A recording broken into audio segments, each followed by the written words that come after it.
Hola a todos, ¿cómo están? En este video voy a tratar brevemente el tema de la voluntad de Dios. Todo cristiano verdadero enfrenta las decisiones de la vida con una pregunta: ¿cuál es la voluntad de Dios?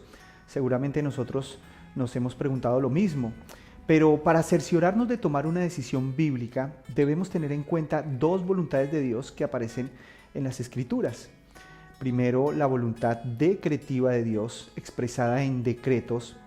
Y dentro de esa voluntad debemos hacer una distinción entre lo secreto y lo revelado. Y segundo, tenemos la voluntad preceptiva de Dios expresada en preceptos. Bien, la voluntad decretiva es la voluntad soberana de Dios, donde todo lo que Él decide se cumple y nada ni nadie lo puede frustrar. Él toma decisiones sobre reyes, sobre naciones y sobre personas en particular, y nadie puede detener su mano. Por ejemplo, Dios planeó antes de la fundación del mundo que Jeremías fuera profeta a las naciones. ¿Y qué piensan que pasó? Pues Jeremías cumplió la voluntad decretiva de Dios, y aunque se quiso resistir, Dios le ordenó que no se resistiera porque él haría todo lo que él le mandara. Y el fuego de la voluntad de Dios consumía la voluntad de Jeremías. Hay muchos casos más, como por ejemplo el endurecimiento de Faraón, el llamado irresistible a los apóstoles y el llamado a Lázaro para resucitar. Todo esto es fácil de entender porque para nosotros es pasado, pero nos cuesta aplicarlo al futuro. Por eso debemos entender que para Dios el futuro es historia. No hay posibilidades de que el anticristo se arrepienta a mitad de camino y ya no haya un Armagedón donde Dios juzgue a las naciones. En la mente de Dios no hay múltiples posibilidades para la historia de la humanidad ni para cada persona en particular. Él sabe todo sin lugar a posibles cambios, porque Él ya conoce el fin desde el principio. Los aparentes cambios que vemos en la historia, ya Dios los ve como un final. En esa voluntad descansa toda nuestra confianza como cristianos. Toda la certeza que tenemos de una victoria futura como iglesia está sustentada por el hecho de que Dios así lo quiere, por su libre voluntad y sin ser obligado por el mérito humano, y nada podrá frustrar ese decreto.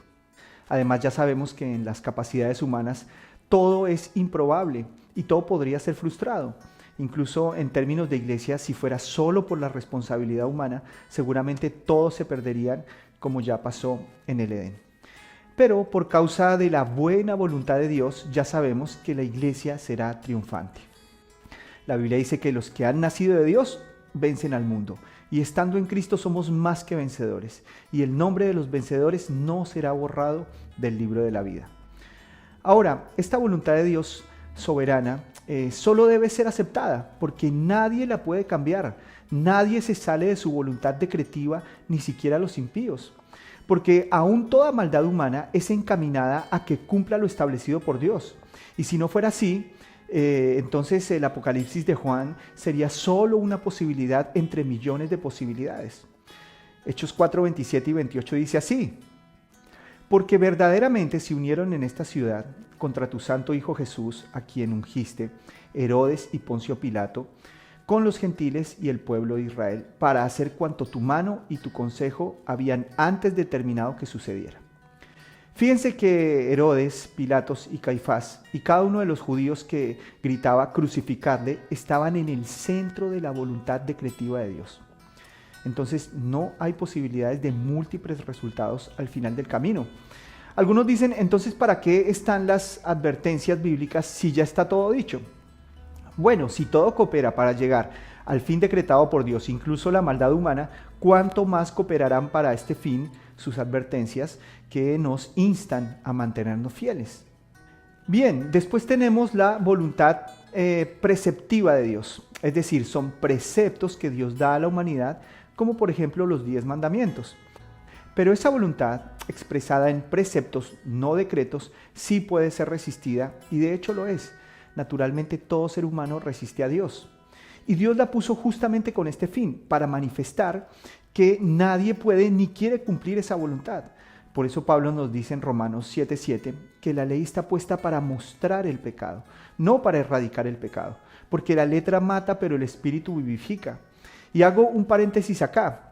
Cuando Pablo dice que la letra mata, no significa que estudiar la Biblia sea una herejía o que sea algo carnal.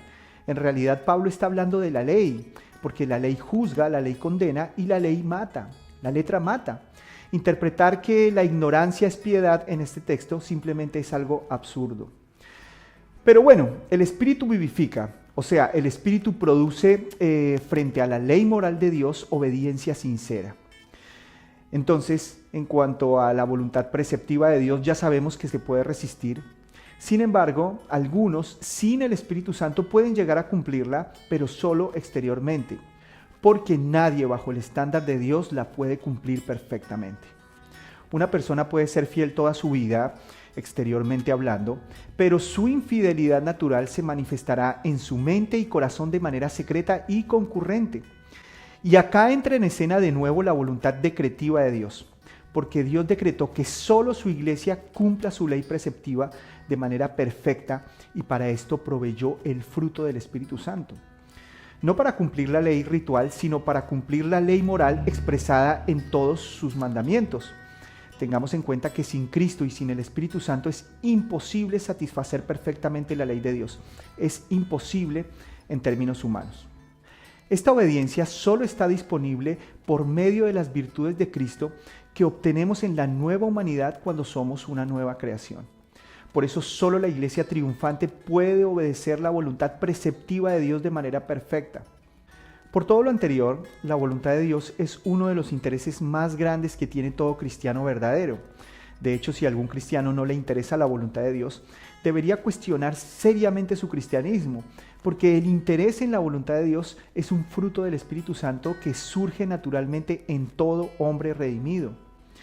Ahora, hay que tener cuidado porque mucha gente dentro de la iglesia está interesadísima en la voluntad de Dios, pero en realidad están asociando la voluntad de Dios con un fantástico éxito terrenal. Y entonces la triste realidad es que su mayor interés es el éxito terrenal y no tanto la voluntad de Dios. Por eso, en primer lugar, hay que empezar aceptando con gozo la voluntad soberana de Dios y luego cerciorarnos de amar la voluntad preceptiva de Dios. Porque si no aceptamos la voluntad soberana de Dios y no amamos la voluntad de Dios expresada en su ley, ¿cómo podemos estar interesados en la voluntad de Dios para nuestro caminar diario? Lamentablemente, muchos en realidad están buscando una vida libre de sufrimiento y eso no es la voluntad de Dios y no va a pasar tampoco, porque el sufrimiento es inherente al ser humano. No ha existido un solo ser humano que no haya pasado por sufrimientos. Y el mismísimo Dios nos dice que es necesario que pasemos por diversos sufrimientos para entrar en el reino de Dios, porque esa es su voluntad. Por eso la confianza cristiana no está en que todo va a salir bien en términos inmediatos, sino que la confianza cristiana está en que todo nos ayudará a un bien final. Todo nos ayudará a que seamos santificados, purificados. Todo ayudará a que lleguemos triunfantes al día final. Y no es que Dios sea una persona cruel que quiere vernos sufrir, no. Lo que Dios quiere es llevarnos a una felicidad mayor que no se puede encontrar en las circunstancias de este mundo ni en las personas, sino solo en la gloria de Dios en la faz de Jesucristo. Entonces yo creo que es importante cuestionarse si estamos interesados en la voluntad de Dios verdaderamente o estamos interesados solo en un éxito terrenal. Obvio, también debemos replantear qué es éxito en términos bíblicos, porque a lo largo de la historia cristiana han muerto como mártires muchos cristianos fieles, hombres llenos de fe, y ese fue su mayor éxito. Los sufrimientos no son solo para los desobedientes. En muchas ocasiones el sufrimiento también es parte del propósito de Dios para los obedientes.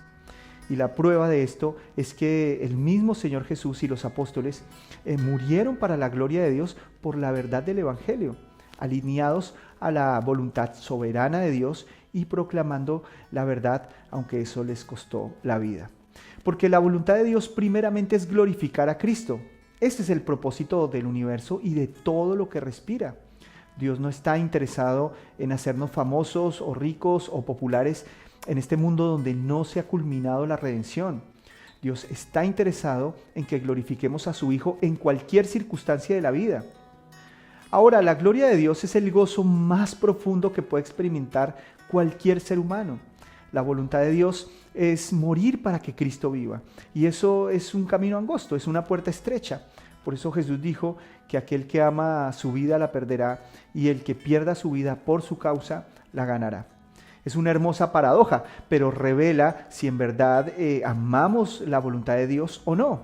Porque no hay felicidad sin virtud y la máxima virtud del ser humano es Cristo. Finalmente, dentro de la voluntad soberana de Dios, hay una parte secreta que no vamos a conocer. La Biblia dice que las cosas secretas son de Dios y las reveladas son para nosotros.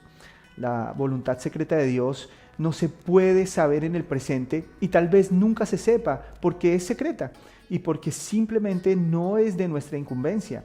Para Job era un secreto que sus sufrimientos eran por causa de un desafío que se había dado en el cielo y no tenía nada que ver con asuntos terrenales. Y si debemos tomar una decisión, pero queremos saber entrometidamente cuál es la voluntad secreta de Dios con respecto a eso, pues es muy posible que pequemos, que caigamos en adivinación disfrazada de profecía. Por eso solo debemos aceptar con alegría la voluntad soberana de Dios, sea lo que sea, y cerciorarnos de amar la voluntad preceptiva. Y si estamos alineados a estos dos conceptos, entonces estamos libres en decidir lo que deseemos, porque puntualmente en esa libertad haremos la voluntad secreta de Dios con toda seguridad. La Biblia dice que Dios pone el deseo y el hacer. Por eso la Escritura dice: deleítate a sí mismo en el Señor y en su ley, y Él concederá las peticiones de tu corazón. Porque si pedimos conforme a su voluntad, Él nos oye, y el futuro sacará a luz lo que Dios había planeado soberanamente, sean dificultades o victorias, pero ya sabemos que todo ayudará siempre al triunfo final. Y caminaremos por la vida con la certeza de que nuestro fin está en las manos de Dios, quien decretó nuestro gozo eterno por los méritos de nuestro Señor Jesucristo. Muchas gracias por acompañarnos. Dios les bendiga.